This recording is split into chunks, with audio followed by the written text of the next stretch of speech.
introduce to you the next Prime Minister of England. Yeah. Hell yeah. Miliband.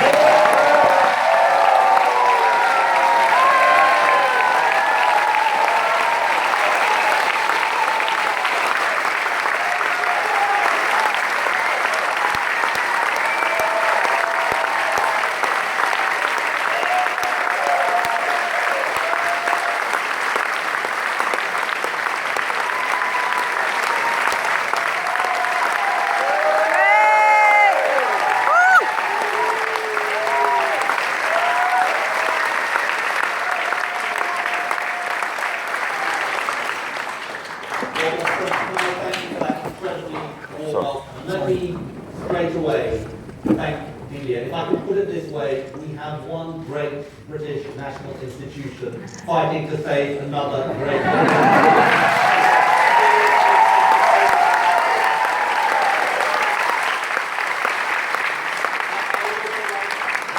Thank my friend, somebody who's played such an incredible role in this election campaign, the Chancellor Chancellor Ed Balls.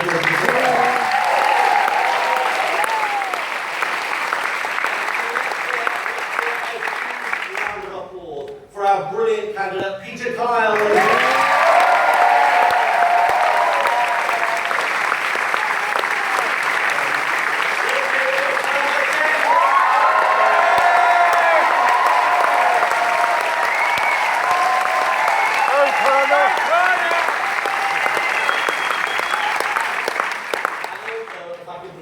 A local treasure. My friend, Steve Basson, ladies and gentlemen. I bet you didn't expect that.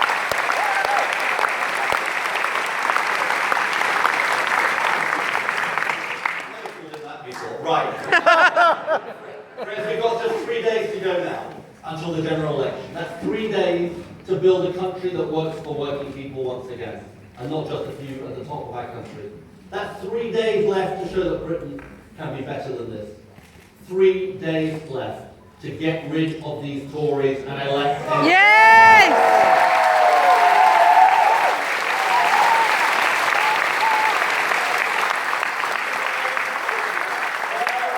Why it matters so much what we do over the next 3 days. Why this is the most important election we've had in a generation. I believe it's because Britain faces a clear choice on Thursday. A government that does put working people first again, or a government that works only for the privileged few. And as Ed said, and as Delia has said, there's no bigger choice at this election than the choice facing our National Health Service. It is the bedrock of security for so many working people in our country. And like Delia, we all have our own reasons for why we love the National Health Service. I think most of all it's because it's there at key moments in our lives, the birth of our kids, the care it gives us when we're sick, and so often it's there for us in the final days of our lives as well. But friends, right now the NHS is in grave danger. It's fighting for its life because of the choices that this government has made. You know the situation. We've got people queuing out the doors of GPs, unable to see a doctor. 1 million people waited last year for over 4 hours in A&E. Seriously ill people are lying in trolleys in corridors for hours on end. We've even seen, in Britain in 2015, a treatment tent erected in a hospital car park. Yeah. And we have a government that has overseen a creeping privatisation, with precious NHS resources wasted on accountants and competition lawyers. And friends, here's the worst thing of all. David Cameron calls it a success. It isn't a success. It's a disgrace. His record is a disgrace, and on Thursday, with your help, this Labour Party will rescue our national...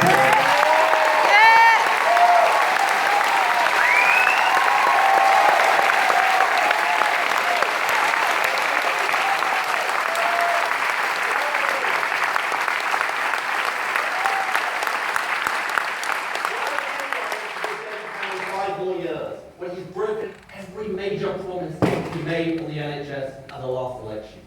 Remember the promises, remember the airbrush posters, remember what he said, no more top-down reorganisation. But then he wasted billions of pounds on the biggest ever. He said no cuts and no closures, yet she stood outside with a sign. one of the A&E departments, and then he closed the very same A&E. He said no return to people waiting hours on end in A&E, and then gave us an A&E crisis all year round.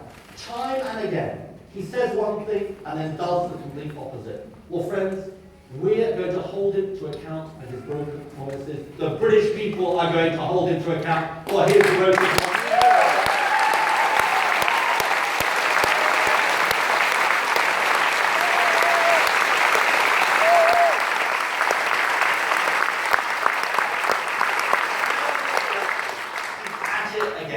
After 5 years of failure, he says we should trust him with our national answer. He wants us to believe that he's going to increase funding for the NHS, but he won't tell us where a single penny of money is coming from. And the truth is, as Ed said, he's committed to the most extreme spending plans of any political party in generations. Doubling the cuts next year, plans that will end up cutting the NHS, plans that will end up privatising the NHS. And today we heard a very important warning from US doctors, sounding the alarm that an American-style health service could be heading to our shores, warning us that we're on a slippery slope to a pay-as-you-go NHS. And here's the really dangerous, insidious thing, is that you end up with a two-tier NHS, where people can't get timely treatment, and the only option is to go private. And we already see it under this government.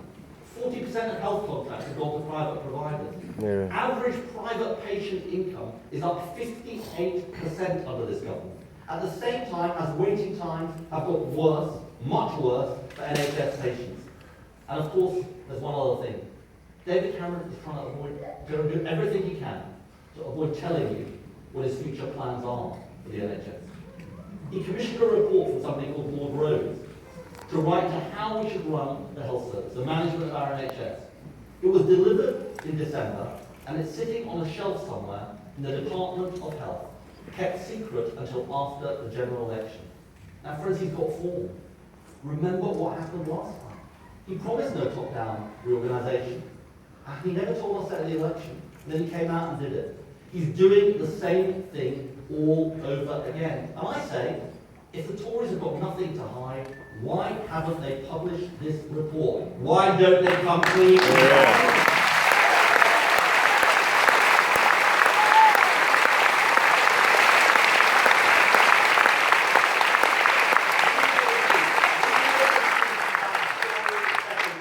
The future of the NHS is at risk in a way it hasn't been for a generation. We know that if David Cameron wins a second term, there'll be a drive for more privatisation, there'll be more broken promises, and more people waiting longer for treatment. In this election, you have the chance to put the NHS first by voting Labour on Thursday. Yes!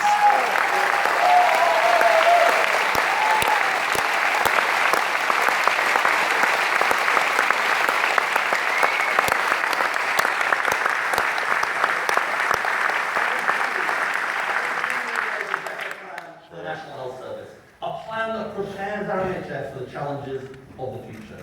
And a plan that's built on solid foundations. Fully costed plans for extra investment. A mansion tax on properties worth over £2 million. A levy on the tobacco firms. And also we'll do something else that the Tories will never do. We'll clamp down on tax avoidance by the hedge funds. Yes!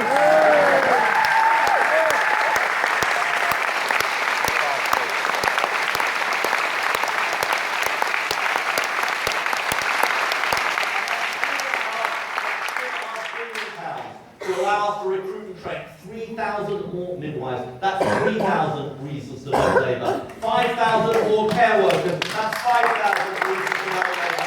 8,000 more doctors.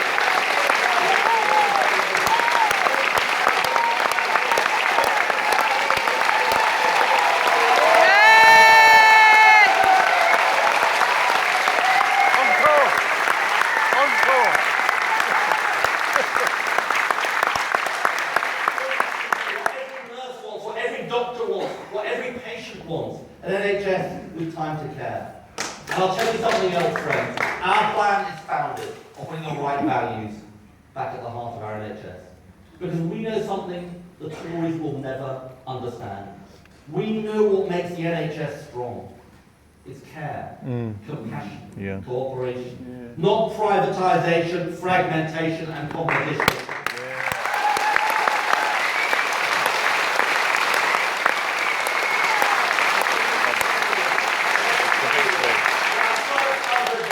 We'll put before Parliament a bill to repeal the Tories' terrible health and where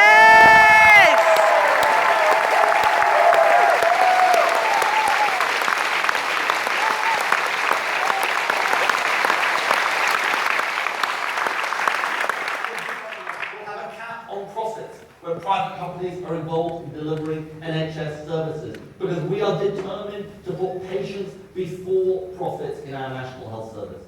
So friends, this is how we stop the NHS sliding backwards. This is how we halt the drift to privatisation.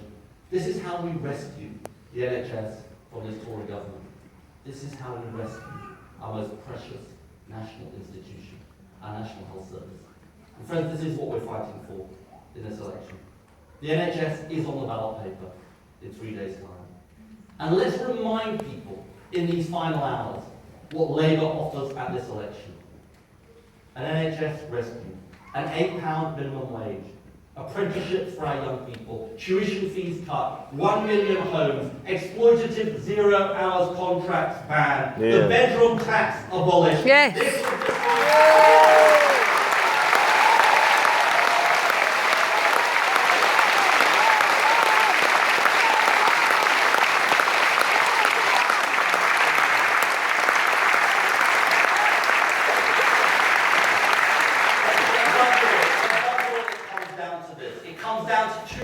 Ideas of the way countries succeed, the way our country succeeds. Do you believe in the Tory idea that a country succeeds when the rich and powerful do best? No. Do you believe the Tory idea? No. Do you believe that a country succeeds when we put working people first? Yes.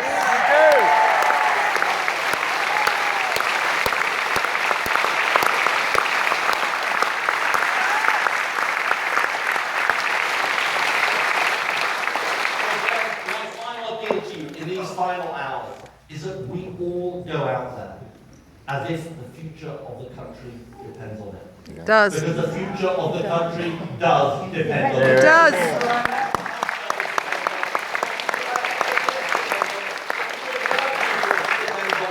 future of working people depends on what we do in these next 3 days. Let's elect Peter Kyle. Let's elect Perna Sen. Let's fight for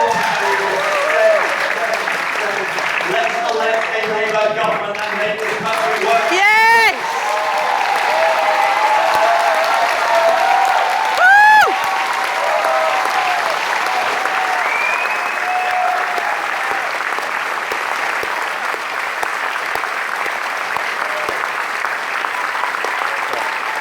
Excellent.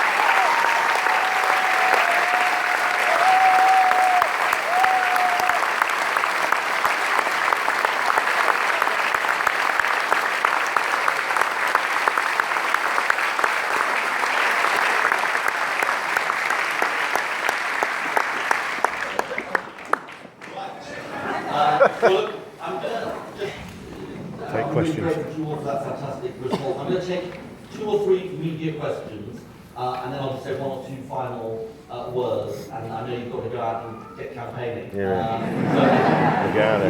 Now, our media friends have been with me on the bus for 5.5 weeks. Feels like a longer time. They may ask me difficult questions. I should hear them respectfully because that is their job. And there's only 3 days to go. So I'll take Lucy first.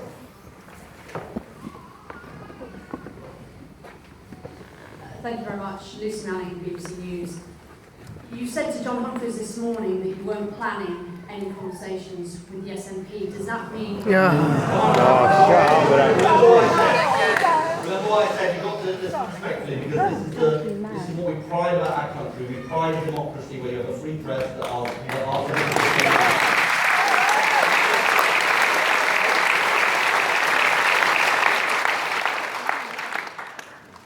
You said to John Humphreys this morning that you weren't planning to have any conversations with the SNP. Does that mean that you are prepared to do vote-by-vote deals? No, it's very simple. We're going to put a Labour Queen speech before the House of Commons. We're going to put a Labour budget before the House of Commons. And it will be written by Labour people, not anybody else, not the SNP.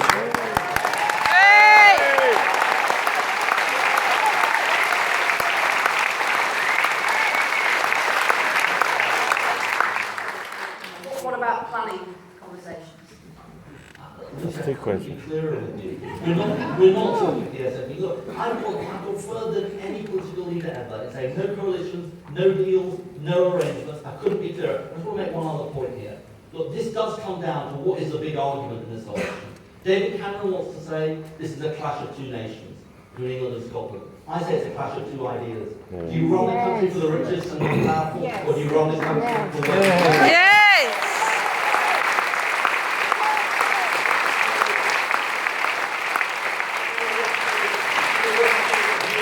Our National Health Service, or do you let our NHS slide backwards? That is on the ballot paper, and that is where my focus is. And given amazingly I still have a microphone, I just wondered what your favourite Delia Smith recipe was.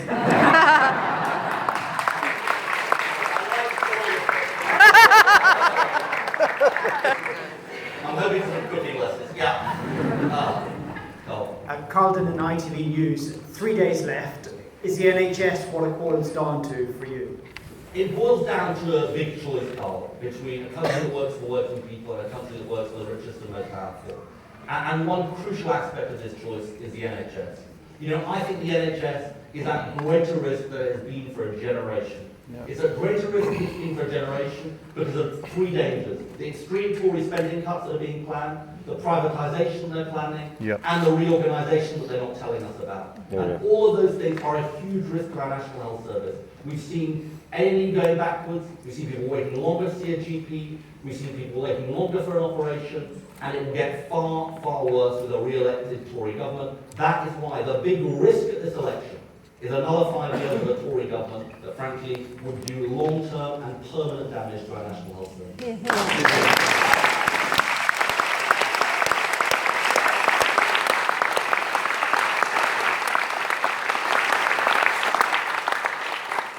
You know the answer to that from the Conservatives will be you need a strong economy for a strong NHS. Aren't you overstating the threat? I'm absolutely not. And look, I just want to say this. Look, the Conservatives are trying to say that you can fund the NHS with an IOU.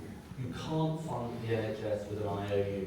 And they can't tell us where a penny of the money for the NHS is coming from. And far from that, they're actually planning to double the cuts next year. Now, there's no country in the developed world that has made that scale of cuts without doing long-term damage to their health system. And I fear that is what would happen if David Cameron was re-elected. Look, people have seen his record over the last 5 years. He's seen a disastrous record on the NHS. Imagine what another 5 years would mean.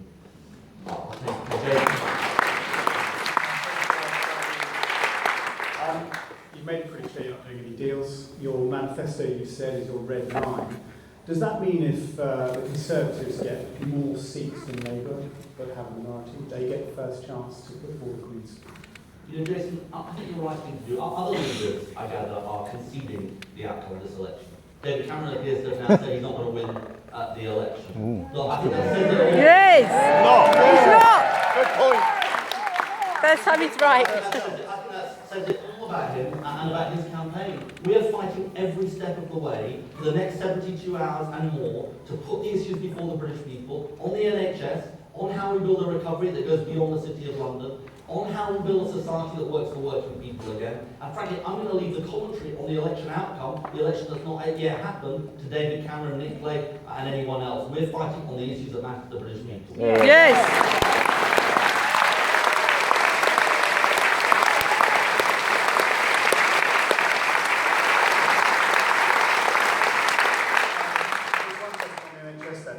You're going to cap profits for private firms in the NHS. What problem does that solve? Why don't you just scrap private contracts? Well, we're going to do two different things.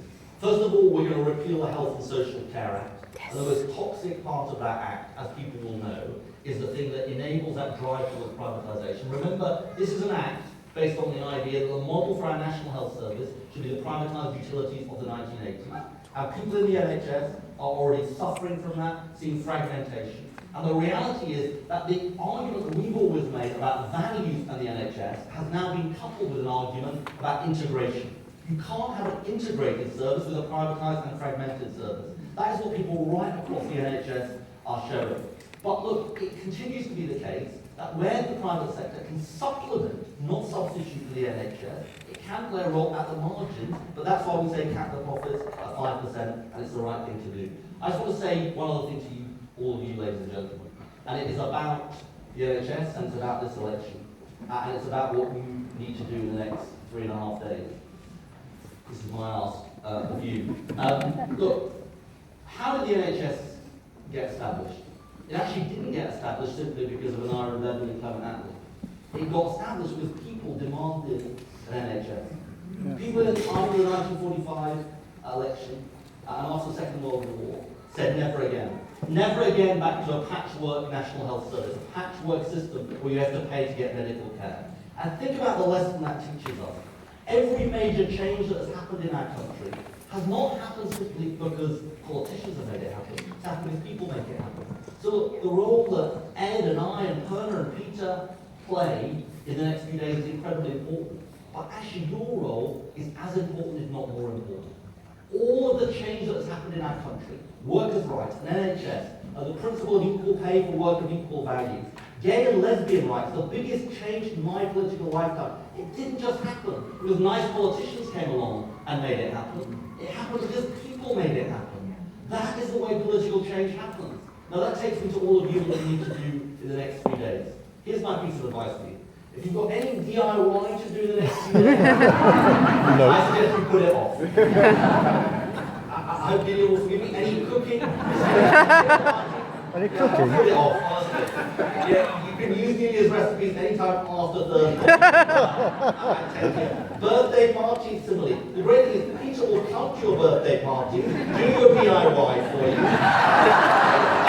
They'll even Peter will officiate your family weddings if that's what you want. As long as you keep going from now until Thursday at 10 p.m. Look, this is very serious. This election is going to be an incredibly close election. It could come down to a few hundred votes in a few dozen constituencies. But here's our advantage. The Tory party is a virtual party. Right? There is a Linton Crosby hologram. He's